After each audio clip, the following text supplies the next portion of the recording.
ഏകദേശം 15-17 നൂറ്റാണ്ടുകളിൽ ചെമ്പകശ്ശേരി പൂരാടം തിരുനാൾ ദേവനാരായണൻ തമ്പുരാൻ പണികഴിച്ച ഒരു ക്ഷേത്രമുണ്ട്. അതായത് നമ്മുടെ ആലപ്പുഴ ജില്ലയിൽ സ്ഥിതി ചെയ്യുന്ന അമ്പലപ്പുഴ ശ്രീകൃഷ്ണ ക്ഷേത്രത്തിലാണ് ഞങ്ങൾ ഇപ്പോൾ വന്നിട്ടുള്ളത്. അമ്പലപ്പുഴ ശ്രീകൃഷ്ണ ക്ഷേത്രത്തിൽ. അതെ. അപ്പൊ ഇവിടെയുമായി ബന്ധപ്പെട്ട് കുറെ കാര്യങ്ങൾ നമുക്ക് അറിയാനുണ്ട്, അല്ലെ? കുറെ രസകരമാണ്. ഞങ്ങൾ കുറെ കാലമായി വിചാരിക്കണം അമ്പലപ്പുഴ ശ്രീകൃഷ്ണ ക്ഷേത്രത്തിൽ വരണമെന്ന് കുറെ കാലം ഞങ്ങൾ വിചാരിക്കുന്നു. അതെ. അപ്പൊ ഇന്ന് നമുക്ക് അതിന്റെ ഭാഗ്യം. അതെ അതെ. അപ്പൊ നമ്മളിപ്പോ നിൽക്കുന്നത് അമ്പലപ്പുഴ ശ്രീകൃഷ്ണ ക്ഷേത്രത്തിൽ. വേറെ സ്പെഷ്യലും കൂടി ഉണ്ടെന്ന് തിരുവോണ ദിനവും കൂടിയാണ് ഇന്ന്. ഞങ്ങള് തിരുവോണത്തിന്റെ അന്ന് ഉണ്ണിക്കണ്ണന്റെ കൂടെ തിരുവോണം ആഘോഷിക്കാൻ വേണ്ടി തന്നെയാണ് വന്നത്. വിആർ ഗുരുവായൂരിന്റെ പുതിയൊരു വീഡിയോയിലേക്ക് എല്ലാവർക്കും സ്വാഗതം. അപ്പൊ എല്ലാവർക്കും ഞങ്ങളുടെ തിരുവോണ ആശംസകൾ.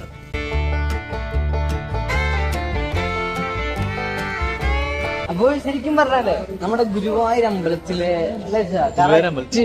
അമ്പലം തന്നെ, കാരണം അമ്പലത്തിന് നടയുണ്ടല്ലോ, 4 ഗോപുരത്തിനുള്ളിലോട്ട് പോണ അതൊരു ഗോപുരാന്ന് പറയുള്ളൂ. ശരിക്കും പറഞ്ഞാൽ ഇതെന്താ വെച്ചിട്ടുണ്ടെങ്കിൽ നമ്മള് ശരിക്കും നമ്മുടെ എന്താ പറയുക ഗുരുവായൂർ അമ്പലത്തില് നമ്മുടെ കിഴക്കേ നട പറയില്ലേ? അതെ അതെ, കറക്റ്റ് അതുപോലെ നടയാണ്. അതെ. ശരിക്കും പറഞ്ഞാല് ഗുരുവായൂരൊക്കെ അതേ ഫീൽ, ഒരു വ്യത്യാസമില്ല. കാരണം എന്താ വെച്ചാൽ 2 കളർ അപ്പുറത്തും ഇപ്പുറത്തും, നടുക്ക് ഇതേ കളർ തന്നെയാ ഗുരുവായൂരും. ഗുരുവായൂർ ഇതേ കളർ തന്നെയാ. ഇപ്പൊ സ്മൂത്ത് ആയിട്ട് ഇട്ടിട്ടുണ്ട്, പക്ഷെ ഇതേപോലെ തന്നെയായിരുന്നു. അച്ഛൻ ഇപ്പൊ കുറച്ചു മുന്നേ പറഞ്ഞായിരുന്നു, മുമ്പ് ഇവിടെ ഗുരുവായൂർ തന്നെ ഇതേപോലെ തന്നെ. അതായത് BS അച്യുതാനന്ദൻ സാറ് മുഖ്യമന്ത്രിയായിരുന്ന കാലത്താണ് അത് മറ്റേ കുറച്ചുകൂടി വലുതാക്കാൻ വേണ്ടി കടകൾ വലുതാക്കാൻ വേണ്ടി, അതായത് ഈ നമ്മുടെ മറ്റേ നടപ്പന്തലിൽ തന്നെ കച്ചവടമായിരുന്നു. ഇങ്ങനെ ആൾക്കാർ പോകുമ്പോ സൈഡിൽ ഇങ്ങനെ കച്ചവടം കയറിയിരുന്നു. അപ്പൊ അതൊക്കെ മാറ്റിയത് അന്നത്തെ കാലത്ത് അത് ഗുരുവായൂർ തിരക്ക് കൂടി കൊണ്ടാണ്. കാരണം ഞാൻ പറഞ്ഞെന്താണെങ്കിൽ ഗുരുവായൂർ അമ്പലത്തിലെ ആ ഒരു നടയുണ്ടല്ലോ, ആ നടയുടെ പന്തലിന്റെ അതേപോലെയാണ് നമ്മള് കിഴക്കേ അടക്കുന്ന കയറി വരുന്ന ഒരു വ്യത്യാസം. ഗുരുവായൂരിൽ നമ്മൾ പോവുമല്ലോ, തന്നെ അവിടെ ക്യാഷ് പറയുള്ളൂ. കാരണം അതേപോലെ ശരിക്കും പറഞ്ഞ ആ അറ്റ്മോസ്ഫിയറും, കാരണം മുകളിലത്തെ ഷീറ്റിന്റെ ആ ഒരു വലിപ്പം എല്ലാം കാണുമ്പോൾ ഗുരുവായൂർ എത്തിയ പോലെ തന്നെ ആ ഒരു കണക്ഷൻ എനിക്ക് തോന്നിയിട്ട് പെട്ടെന്ന്. കാരണം ആ ഒരു ലുക്ക് ഉണ്ട് ഇവിടെ ശരിക്കും പറഞ്ഞാൽ. അപ്പോ ഇവിടെ ഒരു വെണ്ണ വാങ്ങിക്കാൻ കിട്ടുന്നതാണ് പറഞ്ഞിട്ടുള്ളത്. പച്ചനെ അവിടെ നിന്ന് വാങ്ങിക്കുന്നുണ്ട്. അപ്പൊ നമുക്ക് കണ്ടു പോയി നോക്കാം എങ്ങനെ സംഭവം അറിയില്ല.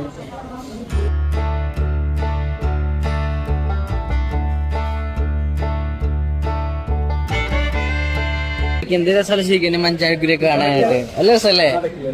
കൊള്ളാം. അപ്പൊ ഇത് ശരിക്കും പറഞ്ഞിട്ടുണ്ടല്ലോ ഈ വെണ്ണം ഉണ്ടല്ലോ, ഇത് നമ്മള് അമ്പലത്തിന്റെ ഉള്ളിൽ പോയിട്ട് നമ്മള് അവിടെ വേറെ മറ്റേ ചീട്ടാക്കണം. ആക്കി കഴിഞ്ഞിട്ട് നമ്മൾ സമർപ്പിക്കണം. എന്നിട്ട് ഇത് അമ്പലത്തിന്റെ ഉള്ളില് നേദിച്ചിട്ട് നമുക്ക് വടക്കേ കടയിൽ വന്നു കഴിഞ്ഞാൽ നമ്മള് അവിടെ ചീട്ടാക്കിയിട്ടുള്ള ആ ചീട്ട് കാണിച്ചാൽ നമുക്ക് ഇതിന്റെ പ്രസാദം തരുമല്ലോ. അപ്പൊ ഈ തിരുവോണമായതിന്റെ പേരിൽ ചിലപ്പോൾ വടക്കേ നട എന്നുള്ളത് കുറച്ചുകൂടി നീങ്ങിയിട്ട് അപ്പുറത്തൊക്കെ ആവാന്ന് പറഞ്ഞു. അപ്പൊ അത് നമുക്ക് അവിടെ ചോദിച്ചു കഴിഞ്ഞാൽ മനസ്സിലാക്കും. അപ്പൊ ഞങ്ങള് മേടിച്ചതില് ഒരു വെണ്ണ ഒരു വെണ്ണ ഉണ്ട്, പിന്നെ ഒരു താമരപ്പൂവുണ്ട്, രണ്ട് കദളിപ്പഴുണ്ട്, ഒരു തുളസിമാലുണ്ട്, പിന്നെ ഒരു അവിൽ പൊതി, കുച്ചിയാലിന്റെ അവിൽ പൊതി. കണ്ണന് കൊടുക്കാനായിട്ട് നമ്മള് വാങ്ങിച്ചിട്ടുണ്ട് വെണ്ണ. ഇവിടെ ശരിക്കും പറഞ്ഞിട്ടുണ്ടല്ലോ നല്ല ശാന്തത ഉണ്ടല്ലോ. തിരക്കുന്ന തന്നെ അത്ര തിരക്കില്ല, അത്യാവശ്യം തിരക്കുണ്ട്.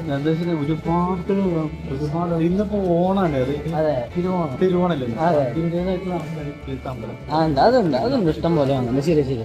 പക്ഷെ നമുക്ക് ചെരുപ്പ് വരും. അപ്പൊ നമ്മളിവിടെ അമ്പലപ്പുഴയില് തിരുവോണപ്പൂക്കളം, അതിഗംഭീരമായിട്ടുള്ള അതെ, പൂക്കളിട്ടുണ്ട് ഇവിടെ. നല്ല വലിപ്പമുള്ള പൂക്കളാണ്. എന്താ ചിക്കൻ അടിപൊളിയല്ലേ? എന്താ അടിപൊളി പൂക്കളം ഉള്ളല്ലേ? ഉണ്ണിക്കണ്ണനെ വരച്ചിട്ടുള്ള പൂക്കളാണ് കേട്ടോ. അതെ ഉണ്ണിക്കണ്ണൻ. അതെ, പൂക്കളത്തെ നടുക്കായിട്ടൊരു കണ്ണനെ വരച്ചിട്ടുണ്ടല്ലോ. കണ്ണനെ വരച്ചിട്ടില്ല, അടിപൊളി കാണാനായിട്ട്.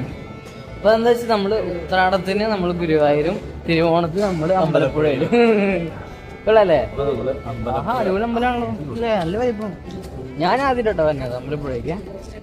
ഇത് നേദിക്കാനുള്ള ചീട്ട് എടുക്കണേ. കൗണ്ടർ അവിടെയാണ് കാണാൻ. കൊള്ളാല്ലേ? അടിപൊളി, നല്ല രസം ശരിക്കും കാണാൻ. അപ്പൊ അത് ആ കാണുന്നല്ലേ മിഴാവ്, കുഞ്ചൻ നമ്പ്യാരുടെ. ഇത് നമുക്ക് അമ്പലത്തില് നേദിക്കാൻ കൊടുക്കുന്ന ചീട്ടാക്കണമെന്നല്ലേ പറഞ്ഞത്. അപ്പൊ ആ ചീട്ട് കിട്ടുന്നത് അവിടെയാണ്.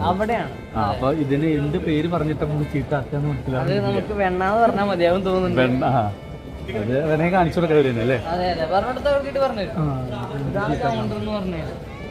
അപ്പൊ കൗണ്ടറിൽ 3 പേര് ഇരിപ്പുണ്ട്. പെട്ടെന്ന് ഇപ്പൊ കഴിയില്ല. ക്യാഷ് ഓൺലി അങ്ങനെയൊക്കെ എഴുതിയിട്ടുണ്ട്. എന്തെങ്കിലും കൊള്ളാം. ഇപ്പോൾ നമ്മുടെ ഈ അമ്പലപ്പുഴ അമ്പലത്തിന്റെ കുറെ വീഡിയോസ് ഒക്കെ കണ്ടിട്ടുണ്ട്. നല്ല ഭംഗിയാണ് ഇവിടെ കാണാനായിട്ട്. അപ്പൊ ഞങ്ങള് ആഗ്രഹിച്ച് കൊതിച്ച് വീണ്ടും പറഞ്ഞോണ്ടിരിക്കുക. മടുക്കേണ്ട ആൾക്കാർ എന്തായാലും കുഴപ്പമില്ല, ഞങ്ങൾ പറയുകയൊക്കെ തന്നെ. കാരണം വെച്ചാൽ നല്ല രസമായിരിക്കണം അമ്പലപ്പുഴ. ഞങ്ങൾ കുറേ ആയിട്ട് വന്നം പഴന്ന് ചോദിച്ചിരിക്കുന്നു. അങ്ങനെ ഇന്ന് വരാൻ പറ്റി.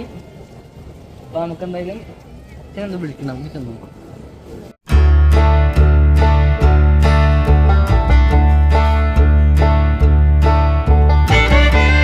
നമ്മള് മണ്ണ അവൽ പഴം നിവേദ്യം അങ്ങനെയാണ് ഇതില്. പക്ഷെ അത് 3 തന്നിട്ടുണ്ട്.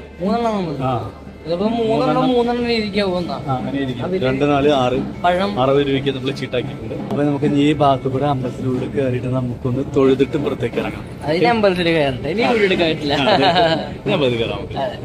നമ്മൾ പറഞ്ഞല്ലോ വെണ്ണയുടെ കാര്യം. അപ്പൊ അവിടെ നിന്ന് നേരിച്ച് ഇങ്ങോട്ടും കൊണ്ടുവരും. ഇവിടെ നമ്മുടെ റെസിപ്റ്റ് കാണിച്ചു കൊടുത്തു കഴിഞ്ഞാൽ അത് നമുക്ക് കിട്ടും. മണ്ണയായിട്ട് കിട്ടും. മണ്ണയും പഴവും അതുപോലെ തന്നെ അവിലും കിട്ടും. അച്ഛനവിടെ ചെന്ന് നിൽക്കുന്നുണ്ടല്ലേ. ഞങ്ങള് അമ്പലത്തിന്റെ അകത്ത് കയറിയപ്പോ നല്ല രസം. അത്യാവശ്യം തിരക്കുണ്ടെന്ന് നല്ല രസം ഉണ്ടായിരുന്നു. കാരണം അവിടെ അച്ഛനോട് എന്തൊക്കെയോ ചോദിക്കുന്നുണ്ട്. അങ്ങനെ അച്ഛനെ കിട്ടി. അച്ഛൻ പ്രസാദം വാങ്ങിക്കുന്നുണ്ട്. ഞങ്ങളെന്ന് വെച്ചല്ലേ ഞാനും പ്രസാദം വാങ്ങിച്ചതല്ലേ ചന്ദ്രൻ. അച്ഛൻ പിന്നെ ക്യൂന്ന് മാറിക്കഴിഞ്ഞാൽ പിന്നെ ആയത് നിൽക്കണ്ടായിരുന്നു. അതുകൊണ്ട് അച്ഛൻ പിന്നെ സെപ്പറേറ്റ് 2ാമത് വാങ്ങിച്ചു. അങ്ങനെ അച്ഛൻ വരട്ടെ എന്തായാലും. നമ്മൾ അവിടുന്ന് കൊടുന്നില്ല കളിക്കണല്ലോ തട്ട്. നമ്മൾ ഭഗവാനെ നേദിച്ചിട്ട് ഒരു വെണ്ണ പഴം കദളിപ്പഴം അതില്. അപ്പൊ നമ്മള് അവിടുന്ന് നമ്മള് പ്രസാദം മേടിച്ചു വിടും. ഇവിടെ ഒരു ഊട്ടുപുര പോലത്തെ ഒരു സംഭവം കൂട്ടങ്ങളൊക്കെ ഉണ്ടാക്കിയിട്ടുണ്ട്. അപ്പൊ നമ്മള് ഇവിടെ കയറി നമ്മൾ ഇരുന്നിട്ട് ഈ പ്രസാദം കഴിക്കാൻ വേണ്ടി നമ്മൾ ഇരുന്ന കേട്ടോ. കഴിക്കാം. ഇത് ഇവിടെ സ്റ്റേജ് പോലെ രാമായണം, അതുപോലെ തന്നെ ഡാൻസ് അങ്ങനത്തെ സംഭവമൊക്കെ ഉണ്ടാവുമല്ലോ. രാമായണ പ്രഭാഷണമൊക്കെ നടത്തണേ. പക്ഷെ നമ്മുടെ ഈ ഇതില്ലേ ചാക്യാർകൂത്തൊക്കെ നടക്കാന്ന് പറയില്ലേ, അതുപോലൊരു ചെറിയ സ്ഥലം. അങ്ങനെയാണെന്ന് അറിയില്ല. ഞങ്ങൾ ആദ്യമായിട്ടാണല്ലോ വന്നത്. അതൊരു ചെറിയൊരു ഓഡിറ്റോറിയം. അത് പഴമയാർജിച്ച ഓഡിറ്റോറിയം പണ്ട് കാലത്ത്. അതെ അതെ അതെ. സപ്താഹത്തിന്റെ ഒരു ഹോളാണ്. അപ്പൊ ഇവിടെ എന്താ വെച്ചാൽ സപ്താഹം നടന്നുകൊണ്ടിരിക്കുമ്പോൾ ഭഗവാന്റെ ദർശനം കിട്ടിയിട്ടുണ്ടെന്നാണ് അറിയപ്പെടുന്നത്. അങ്ങനത്തെ ഒരു ഹോളാണ്. അത്രയും പുരാതനമായിട്ടുള്ള പുണ്യമായിട്ടുള്ള ഒരു ഓഡിറ്റോറിയം. അതുപോലെ തന്നെ പ്രധാനമായിട്ട് പറയാനുള്ളത് അതിന്റെ കൊത്തുപണികൾ. ആ മുകൾ വശത്തൊക്കെ കൊത്തുപണികൾ കണ്ടില്ലേ, അതിന്റെ ആ ഒരു ഭംഗി അത് വേറെ തന്നെയാണ് ശരിക്കും പറഞ്ഞത്. അത് എടുത്തു പറയേണ്ട ഒരു സംഭവം കൂടിയാണ്. അതെ, അത് എത്ര വർഷപ്പഴക്കമുണ്ടോ നമുക്കറിയില്ല. പക്ഷെ അത്യാവശ്യം വർഷപ്പഴക്കമുണ്ട് അല്ലേ. പിന്നെ അതെ അതെ അതെ അതെ അതെ. നിങ്ങളെ കാണാൻ നല്ല രസമുണ്ട്. കാരണം ഈ ഇവിടെ തന്നെ ഈ പൂക്കളൊക്കെയാണ് തന്നെ ഇതൊക്കെ തന്നെ എന്തൊരു അടിപൊളിയായിട്ടാ. അതെ അതെ അതെ അതെ. ഇത് ഏതാണ് വെച്ചത്തേക്കാ? അതെ, അത് ബ്ലാക്ക് കളർ കാരണം അതാണ്. അതെ, വർഷപ്പഴക്കം കൊണ്ട് ബ്ലാക്ക് ആവുന്നുണ്ട്. ഇതൊക്കെ ഇതൊക്കെ ഇച്ചിരി പണികളാണ്. പിന്നെ നല്ല ശില്പികളെ കൊണ്ടുവന്ന് ചെയ്യിപ്പിച്ചായിരിക്കും. അതെ, നമ്മളിപ്പോ നിക്കുന്ന നിസ്സാര സ്ഥലത്തല്ല. അമ്പലപ്പുഴ ശ്രീകൃഷ്ണ ക്ഷേത്രം തന്നെ, അതിന്റെ ചരിത്രം തന്നെ അത് വേറെ സംഭവം കൂടിയാ. ഇത് അറിഞ്ഞ നമ്മളൊരു ഞെട്ടും അല്ലെ. അതാണ് ഞങ്ങള് കൂടുതൽ ഇങ്ങോട്ട് വരാനുള്ള കാരണം എന്ന് പറഞ്ഞു കഴിഞ്ഞാൽ. വന്ന ദിവസം നല്ലതാ. തിരുവോണം നല്ല ദിവസം നമ്മള് വന്ന തന്നെ ആദ്യമായിട്ടാണ്. അച്ഛനും തന്നെ ഞാനും ഒക്കെ ആദ്യമായിട്ട് എല്ലാരും തന്നെ കൊള്ളാം. അപ്പൊ ഈ കൊത്തുപണി കണ്ടില്ലേ, ഈ കൊത്തുപണി ഇവിടെ 1, 2, 3, 4 ഇതിനോട് പ്ലാന്റെ മുകളിൽ കൊടുത്തിട്ടുണ്ടല്ലോ. ഇത് ഒരു പ്ലാനാണ്. അതുപോലെ തന്നെ 4 പ്ലാന്റെ അടിഭാഗത്ത് കൊത്തുപണി കൊടുക്കും. അതുപോലെ തന്നെ ഇവിടെ പരച്ചു വെച്ചിട്ടുണ്ട്. ഇത് പിന്നെ അത്ര വർഷപ്പഴക്കമുണ്ടോ നമുക്ക് അറിയില്ല. കാരണം ഓരോരുത്തർ സമർപ്പണമാണ്. അതെ അതെ, ചിലത് നല്ല വർഷപ്പഴക്കമുണ്ടാവും, ചിലത് അടുത്ത് പണിയതാവും അല്ലെ. അങ്ങനെയൊക്കെ ആവും. കൊള്ളാം. ഇത് പണ്ടത്തെ കാലത്ത് പണിയാണ് ശരിക്കും പറഞ്ഞ കെട്ടിടം എന്നൊക്കെ പറഞ്ഞാലേ. പണ്ടത്തെ കെട്ടിടം ശരിക്കും പറഞ്ഞാൽ അത് പണ്ട് കാലത്ത് പണി എന്ന് പറഞ്ഞാൽ നമ്മുടെ മരപ്പണീനെ പ്രത്യേകിച്ച് തന്നെ നല്ല രസകരമായിട്ട് കൊത്തുപണി ചെയ്യുന്ന ശില്പികളൊക്കെ ഉണ്ടായിരുന്നു. അവര് ചെയ്ത് അന്ന് പ്ലെയിനറോ അതല്ലെങ്കിൽ മെഷീനറോ ആശാരിമാരുടെ പ്രത്യേകതയാണ് കൈപ്പണി. അതെ ശരിയാണ് ശരിക്കും പറഞ്ഞു. അതെ അതെ ഇപ്പൊ എല്ലാത്തിനും എന്തുകൊണ്ടും നോക്കി താജ്മഹൽ അടക്കം എന്ത് പണിയായാലും ശരി അതിന്റെ കൈപ്പണി എല്ലാം കൂടി ചെയ്ത് വരുമ്പോ ഒരു ഭംഗിയുണ്ടല്ലോ. അതാണ് നമ്മുടെ ഈ ലോകത്തിനെ ആകെ മാറ്റി മറിച്ചത്. കേരളത്തിലെ അമ്പലങ്ങളില് കൊട്ടാരങ്ങള് വീടുകളിൽ 8 കെട്ട് എന്നൊക്കെ പറിച്ചിട്ടില്ലേ? അതെ 4 കെട്ട് അങ്ങനെയൊക്കെ ഓരോ അമ്പലങ്ങള് കൊത്തുപണി. അതുപോലെ തന്നെ കൂത്തമ്പലമൊക്കെ അകത്ത് കയറിക്കാൻ നമ്മളൊക്കെ ഞെട്ടും. അതുപോലത്തെ പണിയാണ്. അതുപോലെയല്ലേ ശരിക്കും പറഞ്ഞാൽ കൂത്തമ്പലം പോലെ ഉത്ഭാഗം പോലെ ഉണ്ടാകും ഉൾഭാഗമൊക്കെ. അതുപോലെ തന്നെ നമ്മുടെ ഗുരുവായൂർ അമ്പലത്തില് അതിന്റെ ഉള്ളിൽ ഒരു ത്ലാൻ ഇട്ടുണ്ട്. ആ ത്ലാൻ എടുക്കാൻ പറ്റില്ല, എടുക്കണമെങ്കിൽ പറ്റുള്ളൂ, അല്ലെങ്കിൽ അതിന്റെ കാര്യങ്ങൾ അതുപോലെ ചെയ്യണ്ടത്. ഈ മേഖലയിലൊക്കെ എടുത്ത് പറഞ്ഞ ആളുണ്ട് പെരുന്തച്ചൻ. അദ്ദേഹം പണിതിട്ടുള്ള അമ്പലങ്ങളാണ് ഒട്ടുമിക്കാറും നമ്മുടെ കേരളത്തിലുള്ളത്. ഒട്ടുമിക്ക അമ്പലങ്ങളും നമുക്കറിയാം. ഈ പെരുന്തച്ചന്റെ മുഴക്കോലുള്ള അമ്പലങ്ങളിലൊക്കെ എല്ലായിടത്തും അത് പെരുന്തച്ചൻ പറ്റുന്ന എല്ലാ അമ്പലങ്ങളും അദ്ദേഹത്തിന്റെ മുഴക്കോല് അളവ് വയ്ക്കുന്നുണ്ട്. കാരണം അത് കാലവർഷം പഴക്കം ചെന്ന് കഴിഞ്ഞാൽ, കുറെ വർഷം പഴക്കം ചെന്ന് കഴിഞ്ഞാൽ ഇതിനെന്തെങ്കിലും കേടുപാട് സംഭവിച്ചാൽ അത് ശരിയാക്കണമെങ്കിൽ അതിന്റെ കണക്കറിയണം. ആ കണക്ക് കണ്ടുപിടിക്കാൻ വേണ്ടിയിട്ടാണ് അദ്ദേഹം പണിത മുഴക്കോല് അവിടെ വയ്ക്കുന്നത്. അപ്പൊ അതിൽ നോക്കിയിട്ട് അതിന്റെ കണക്ക് എന്താ പറയുക ശരിയാക്കി എടുക്കാം. അതിന് വേണ്ടി അങ്ങോട്ട് പോവാം. ഇത് കണ്ടോ, ഇതൊക്കെ അതുപോലെ നോക്കിക്കേ, അരിമണി പോലെ പണിതിട്ടൊക്കെ ഉണ്ടോ?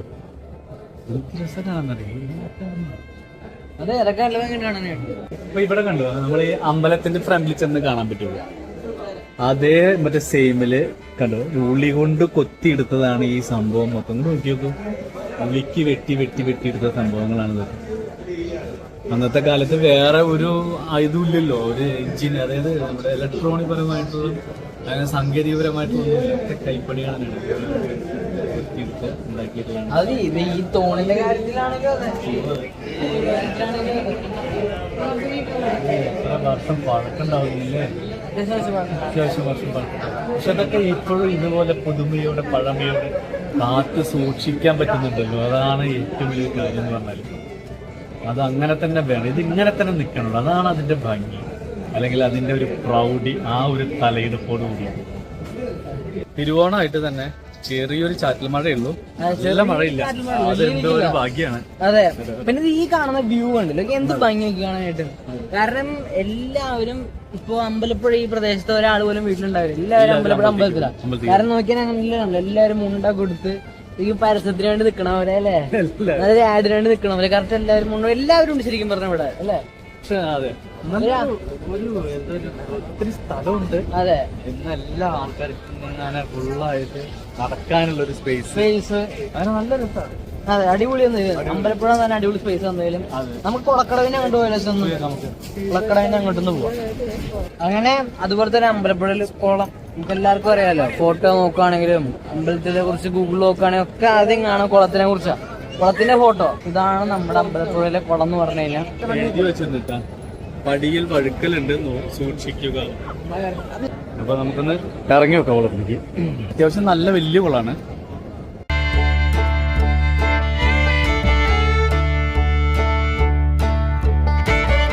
ഇവിടെ ഒരു ഗോപുരം ഉണ്ട് കേട്ടോ. അതിന്റെ മുകളില് എന്താ വെച്ചാൽ കൃഷ്ണന്റെ, അതായത് മഹാവിഷ്ണുവിന്റെ എല്ലാ അവതാരങ്ങളുടെയും രൂപമാണ് അതിന്റെ മുകളിൽ കാണിച്ചിരിക്കുന്നത് കേട്ടോ. അതായത് മറ്റേ ശ്രീകൃഷ്ണനുണ്ട്, വാമനുണ്ട്, അതുപോലെ തന്നെ അങ്ങനെയുള്ള എല്ലാ അവതാരങ്ങളെ കുറിച്ചുള്ള പ്രതിമകളും ഉണ്ടാക്കിയിട്ടുള്ള നല്ല അടിപൊളിയായിട്ടുള്ള ഒരു ഗോപുരമുണ്ട് ഇവിടെ. കിഴക്കേ നടയാണിത് കേട്ടോ. അടിപൊളി ഗോപുരം ഉണ്ടാക്കി വെച്ചിട്ടുണ്ട്, സൂപ്പറായിട്ടുണ്ട്. അതായത് നമ്മൾ ഈ മറ്റുള്ള സംസ്ഥാനങ്ങളിലൊക്കെ ചെന്ന് കഴിഞ്ഞാല് ഈ മറ്റേ ഗോപുരത്തിന്റെ മുകളിലായിട്ട് ഒരുപാട് എന്താ പറയാ ദേവിമാരനൊക്കെ ഉണ്ടാക്കി വെക്കുന്നുണ്ട്. അതുപോലെ തന്നെ നല്ല നല്ല ഇതായിട്ട് രസകരമായിട്ടാണ് ചെയ്തിരിക്കുന്നത് കേട്ടോ. കടയിൽ കൂടെ വന്നു കഴിഞ്ഞാൽ പള്ളിവേട്ട തറയുണ്ട്, അവിടെ നമുക്ക് ഇരിക്കാൻ പാടില്ല. അങ്ങനത്തെ ഒരു സ്ഥലമാണ് പള്ളിവേട്ട. എനിക്ക് വേണ്ടിയിട്ടുള്ള ഒരു സംഭവമാണ്. അമ്പലപ്പുഴ ക്ഷേത്രത്തിലെ പള്ളിവേട്ട നടത്തുന്ന തറയാണ്. ഇവിടെ ബിംബങ്ങളും ഫോട്ടോകളും മറ്റേ സ്ഥാപിക്കരുത്. ഇരിക്കാനോ ഒന്നും പാടില്ല ഇവിടെ. അപ്പൊ അവിടെ ഒരു അതായത് എന്താന്ന് വെച്ച് കഴിഞ്ഞാല് കുറെ ഫോട്ടോസും കാര്യങ്ങളൊക്കെ ഉണ്ട്. അത് ലാമിനേറ്റ് ചെയ്ത് പ്രിന്റ് എടുത്തിട്ട് വാങ്ങിക്കുന്നുണ്ട്. ചില സ്ഥലങ്ങളിലൊക്കെ ഇങ്ങനെ വെക്കും, ഇതൊരു ഭംഗിക്ക് വേണ്ടിട്ടും അവരുടെ ഇതിന് വേണ്ടിട്ടൊക്കെ വെക്കുന്ന ആൾക്കാരൊക്കെ ഉണ്ട്. ചില ആൾക്കാരൊക്കെ വിഗ്രഹമൊക്കെ വാങ്ങിച്ചിട്ട് അറിയാത്തോണ്ട് ചിലപ്പോ കൃഷ്ണന്റെ ഒക്കെ വിഗ്രഹം വാങ്ങിച്ചു വെക്കും. അങ്ങനെ ചെയ്യാൻ പാടില്ലാണ്. AO അമ്പലപ്പുഴ എന്നെ എഴുതിയുണ്ട്. മേലധികാരിയാവാം. ഇപ്പൊ ആള് എഴുതിയിട്ടുണ്ട് അങ്ങനെ ചെയ്യാൻ പാടില്ല എന്ന് പറഞ്ഞു. അതുപോലെ തന്നെ ഇവിടെ ഒരു ആനേനെ കാണാത്തുണ്ട്. ഒരു അടിപൊളി ഒരു ആനേനെ കൂടെ കെട്ടിയിട്ടുണ്ട്. ആ ആന പട്ടൊക്കെ വലിച്ച് കീറി തിന്നണൊക്കെ കാണാൻ നമുക്ക്. ഒത്തിരി ഒരുപാട് മറ്റേ തിരുവോണമായിരിക്കണം എന്നാണ് എനിക്ക് തോന്നുന്നത്. കാരണം നമ്മള് ആദ്യമായിട്ടാണ് ഇങ്ങോട്ട് വരുന്നത്. ഇനി ബാക്കിയുള്ള ദിവസങ്ങളിലും ഇതുപോലെ സൺഡേകളിലൊക്കെ ഇതുപോലെ ഒത്തിരി ആൾക്കാർ വരുവാന്ന് നമുക്ക് അറിയില്ല. വരുന്നുണ്ടായിരിക്കാം.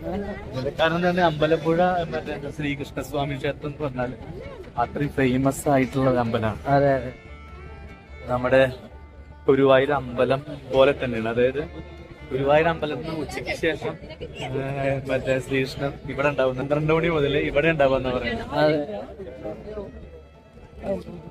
ഇവിടെയാണ് ആനേനെ കെട്ടിയിട്ടുണ്ട്. ഇവിടെ ആനനെ അഴിക്കണം. ഇവിടെയാണ് ആനേനെ കെട്ടിടുന്ന സ്ഥലം. ആനത്താവളം എന്നൊക്കെ പറഞ്ഞ പോലെ ചെറിയ ആനേനെ ആന കെട്ടിടണം. കാരണം ആ ഒരു കുറ്റി കണ്ടില്ലേ, ഇതിലാണ് ആനയുടെ ചങ്ങല കെട്ടിയിടും. അത് കണ്ടാൽ നമുക്ക് മനസ്സിലാവും ആനേനോടെ കെട്ടിയിടുന്നത്. രണ്ടു പേരും അവിടെയും കെട്ടിയിടാറുണ്ട്, ഇവിടെയും കെട്ടിയിടാറുണ്ട്. ഉണ്ണിക്കണ്ണന്റെ ആനയുണ്ട്. കൊള്ളാൻ തന്നെ നല്ല രസം കാണാനായിട്ട്. ഇവിടെ കുളം നല്ല കിടിലായിട്ട് കാണാം. നല്ല രസമാണ് അമ്പലത്തിന്റെ. അതെ,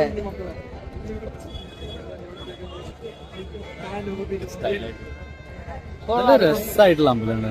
അത് മാത്രല്ല നല്ല രസമായിട്ടുള്ള ഒരു കുളം, നല്ല ഭംഗിയോട് കൂടിയിട്ട് ഒരു റൗണ്ട് ഷേപ്പാണ് ഈ കുളം. മറ്റേ ഫുള്ള് റൗണ്ട് അല്ലെങ്കിലും ഒരു ഇങ്ങനെയാണ് വന്നിട്ട് ഒരു ഓവൽ നല്ല രീതിയിലുള്ള റൗണ്ട് തന്നെയാണ് അവിടെ കെട്ടിയിട്ടുണ്ടെന്ന് മാത്രമേ. നല്ല രസമായിട്ടുള്ള കുളമാണ്. പക്ഷെ അവിടെ മാത്രമേ ഇറങ്ങാനുള്ള സ്പേസ് ഉള്ളൂ. പിന്നെ അവിടെ സ്പേസ് ഫുള്ളായിട്ട് അടച്ചിരിക്കും. പിന്നെ ഇപ്പുറത്തെ ഓദിക്കന്മാര് അവരൊക്കെ ആയിരിക്കും അമ്പലത്തിലെ ആൾക്കാർ ഇറങ്ങാനുള്ള സ്പേസാണ് ഇത് കൊടുത്തിരിക്കുന്നത്. നടപ്പര വെച്ചിട്ട് കൊടുത്തിരിക്കുന്നത്, അതങ്ങനെ കൊടുത്തിരിക്കുന്നത്. അപ്പുറത്തേക്ക് എല്ലാവർക്കും ഇറങ്ങാം. ഗുരുവായൂർ നട എന്ന് പറഞ്ഞിട്ടുള്ള കമാൻ കേട്ടോ. അപ്പൊ ഇതിന്റെ മുന്നത്തെ ഒരു വീഡിയോ ഉണ്ടായിരുന്നു. അതായത് പണ്ട് കാലത്ത് ടിപ്പു സുൽത്താൻ ആക്രമിക്കാൻ വന്നപ്പോ നമ്മുടെ അപ്പന്റെ വിഗ്രഹം ഇവിടെ അമ്പലപ്പുഴ കൊണ്ടുവന്ന് വെച്ചു. അന്നാണ് അത് അതിനുശേഷമാണ് ഈ നമ്മുടെ മറ്റേ അമ്പലപ്പുഴയില് ഗുരുവായൂർ നട എന്ന് പേരുള്ള ഒരു വഴിയും ഒരു അമ്പലവും എന്റെ ഉള്ളിൽ ഉണ്ടാവാൻ കാരണം അത് അന്ന് ചെയ്ത ഒരു ഇതാണ്.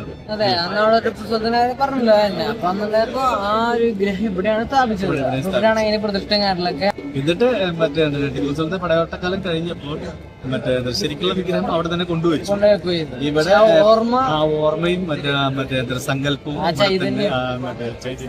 ഇവിടെ തന്നെ ഇരുത്തിക്കൊണ്ടാണ് ചെയ്തതാണ്. ഇപ്പോഴും ആൾക്കാരാണ് അവിടെ ശ്രീകൃഷ്ണൻ ഗുരുവായൂർ അമ്പലം ഇരിക്കുന്നതാണ്. അതാണ് എന്റെ പ്രത്യേകത. അപ്പൊ ഇവിടെ എഴുതി വെച്ചിട്ടുണ്ട് ഗുരുവായൂർ നടയിലേക്കുള്ള വഴി എന്നുണ്ട്. വെയിറ്റ് ഗുരുവായൂർ നട. അപ്പോ ഗുരുവായൂർ നട എന്ന് എഴുതിയിട്ടുണ്ട്. അപ്പൊ നമുക്ക് അവിടേക്ക് എന്തായാലും പോയി നോക്കാം. ഗുരുവായൂർ നട എന്ന് പറഞ്ഞിട്ട് നല്ല തിരക്കിന് ശരിക്കും വേണം. ഗുരുവായൂർ നടയിലൂടെ തൊഴുതിട്ട് ഞങ്ങൾ പോകുന്നു. പക്ഷേ ഗുരുവായൂരപ്പന്റെ ഒരു പ്രതിഷ്ഠയാണ് അവിടെ. അവിടെ നിന്ന് പോകുമ്പോൾ നല്ല തിരക്ക് ശരിക്കും പറഞ്ഞു. ഇപ്പോഴാണ് തിരക്ക് എന്താണെന്ന് മനസ്സിലായത്. പാൽപ്പായസത്തിന് മറ്റേ ചീട്ടാക്കിയിട്ടുണ്ട്. 240 രൂപയാണ് 1 ലിറ്ററാണ് ഒരാൾക്ക് കിട്ടുന്നത്. ഒരു തലയ്ക്ക് 1 ലിറ്റർ. അങ്ങനെയാണ് ഇവിടുത്തെ രീതി എന്ന് പറഞ്ഞത്. നമ്മുടെ കയ്യിൽ ഒരു കുട്ടി ഉണ്ടെങ്കിൽ ആ കുട്ടിക്ക് 1 ലിറ്റർ ഉണ്ട്. അങ്ങനെയൊക്കെയാണ് ഇവിടെ പറഞ്ഞത്. പക്ഷെ ഇപ്പൊ ഞാൻ അവിടെ ചെന്ന് നോക്കുമ്പോൾ അങ്ങനെയൊന്നും ഇല്ല. അപ്പൊ നമുക്ക് എത്ര ലിറ്റർ വേണേലും നമുക്കത് എടുത്തല്ലോ. അങ്ങനെയാണ് ഇപ്പൊ അയക്കുന്നത്. അപ്പൊ 240 അതേപോലെ തന്നെ അമ്പലപ്പുഴ പാൽപ്പായസം പ്രസിദ്ധമായ പാൽപ്പായസമാണ്. ഇതുവരെ കുടിക്കാൻ പറ്റിയിട്ടില്ല. ഇന്ന് നമ്മൾ കുടിക്കാൻ പോകും. കാരണം ലോക പ്രശസ്തമായിട്ടുള്ള ഒരു പാൽപ്പായസമാണ് അമ്പലപ്പുഴ പാൽപ്പായസം എന്ന് പറയുന്നത്. അങ്ങനെ ഇങ്ങനെ വാങ്ങിക്കാനും കിട്ടുമെന്നില്ല. അതിനൊരു ഭാഗ്യം വേണം. ഇന്ന് നമ്മള് 1 മണിക്ക് ശേഷമില്ല കിട്ടാം. അതെ, നമുക്ക് എന്തായാലും അതുപോലെ തന്നെ നമുക്കിന്ന് 12 മണിയാകുമ്പോൾ സദ്യ ഉണ്ട്. നമുക്ക് സദ്യയും കഴിക്കണം എന്നൊരു ആഗ്രഹമുണ്ട് അമ്പലപ്പുഴയിൽ വന്നിട്ട്. നമുക്ക് അതൊന്ന് നോക്കാം. ഓക്കെ, ഇപ്പൊ നമ്മുടെ അമ്പലപ്പുഴ അമ്പലത്തിലെ തിരുവോണ സദ്യയാണ് നമ്മളിപ്പോ കഴിച്ചുകൊണ്ടിരിക്കുന്നത്. അത്യാവശ്യം നല്ല വിഭവങ്ങളുണ്ട്. പിന്നെ പ്രത്യേകിച്ച് പറയാന്ന് വെച്ചല്ലേ തെക്കൻ ജില്ലകളിലേക്ക് അങ്ങോട്ടൊക്കെ മാറിക്കഴിഞ്ഞാൽ പരിപ്പും നെയ്യും ഉണ്ട്. അത് ബ്രാഹ്മിൻസിന്റെ സദ്യയിലുണ്ട് അല്ലേ? അത് ഇങ്ങോട്ട് മാത്രമുള്ള ഒരു സ്പെഷ്യൽ സംഭവം അല്ലേ? ആ പരിപ്പ് കറി നല്ല ടേസ്റ്റാണ്. ഞാനിപ്പോ പറഞ്ഞോളൂ, ഇത് ഉണ്ടാക്കാൻ നല്ല ടേസ്റ്റ് ശരിക്കും പോലെ. പരിപ്പ് ചോറ് മാത്രം മതി, അത്ര അടിപൊളിയാണ്. അപ്പൊ നമുക്ക് എന്തെങ്കിലും കഴിച്ചിട്ട് വരാം.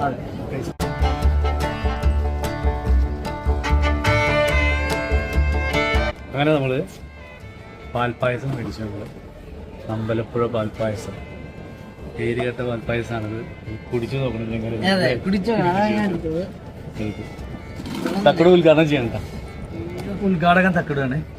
നമുക്ക് വീടിന് താക്കോൽ എടുത്തു, പക്ഷെ നമുക്ക് അതിന്റെ ആവശ്യമില്ല, കൈ കൊണ്ട് വേണ്ട. അപ്പൊ നമുക്ക് തുറക്കാം. ഉദ്ഘാടനം ചെയ്തു നമ്മൾ. അടിപൊളി അടിപൊളി. ഇതൊക്കെയാണ് നമ്മുടെ അമ്പലപ്പുഴ പാൽപ്പായസം എന്ന് പറഞ്ഞു കഴിഞ്ഞാൽ. ചൂടുണ്ട് കേട്ടോ, എനിക്ക് അങ്ങനെ കുടിക്കാൻ അറിയില്ല. ഞാൻ കുടിച്ചു മാറ്റിട്ടോ. ഉദ്ഘാടനം ചെയ്തു വെച്ചാ ഞാനുണ്ട്. ഞാൻ അടുത്ത ഉദ്ഘാടനം ചെയ്തു. അടിപൊളി.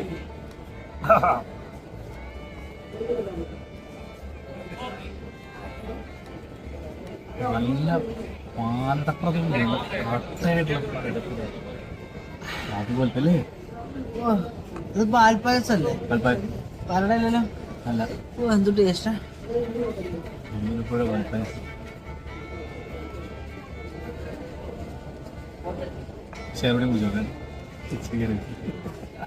അപ്പൊ നമ്മള് അമ്പലപ്പുഴ പാൽപ്പായസം മേടിച്ചു കുടിച്ചു. നമ്മള് കിടിലനായിരുന്നു. കിടിലൻ പാൽപ്പായസം. കാരണം ലോകമെമ്പാട് അറിയപ്പെടുന്ന പാൽപ്പായസം അമ്പലപ്പുഴ പാൽപ്പായസമാണ്. പാൽപ്പായസത്തെ കുറിച്ച് എപ്പോഴും ആൾക്കാർ പറയുമ്പോൾ ആയിരിക്കും അമ്പലപ്പുഴ പാൽപ്പായസം പോലും ഉണ്ടാക്കാൻ ആർക്കും പറ്റില്ല, അത് ഇവിടുത്തെ മാത്രം കൈപുണ്യമാണെന്ന് എല്ലാവരും പറയുന്ന ഡയലോഗാണ്. അത് സത്യമാണ് ശരിക്കും പറഞ്ഞത്. ഞങ്ങൾ ഇന്ന് കുടിച്ചു അമ്പലപ്പുഴ പാൽപ്പായസം. തിരുവിതാംകൂർ ദേവസ്വം ബോർഡിന്റെ കീഴിലുള്ള അമ്പലമാണ് അമ്പലപ്പുഴ. ആലപ്പുഴ ജില്ലയിലാണ് സ്ഥിതി ചെയ്യുന്നത്. നമ്മളെല്ലാം പറഞ്ഞല്ലോ 17, 16, 15 നൂറ്റാണ്ടിലാണ് ഇത് ഉണ്ടാക്കിയതൊക്കെ. അതായത് നല്ല രസകരമായിട്ടുള്ള കാഴ്ച. അത് മാത്രമല്ല, തിരുവോണം ആയതുകൊണ്ട് തന്നെ നല്ല തിരക്കുണ്ടായിരുന്നു. എടുത്തു പറയേണ്ട ഒരു വിഷയം കൂടിയാണ്. അതുപോലെ തിരുവോണത്തിന്റെ അന്ന് ഉണ്ണിക്കണ്ണന്റെ കൂടെ ഞങ്ങൾ ഇന്ന് ഭക്ഷണം കഴിച്ചു. അതെ, നല്ല അടിപൊളി അടിപൊളി സദ്യ, പായസം അടിപൊളി. അപ്പൊ നമുക്ക് ഇനി അടുത്തൊരു വീഡിയോയുമായി വീണ്ടും കാണാം. അതുവരേക്കും നന്ദി, നമസ്കാരം.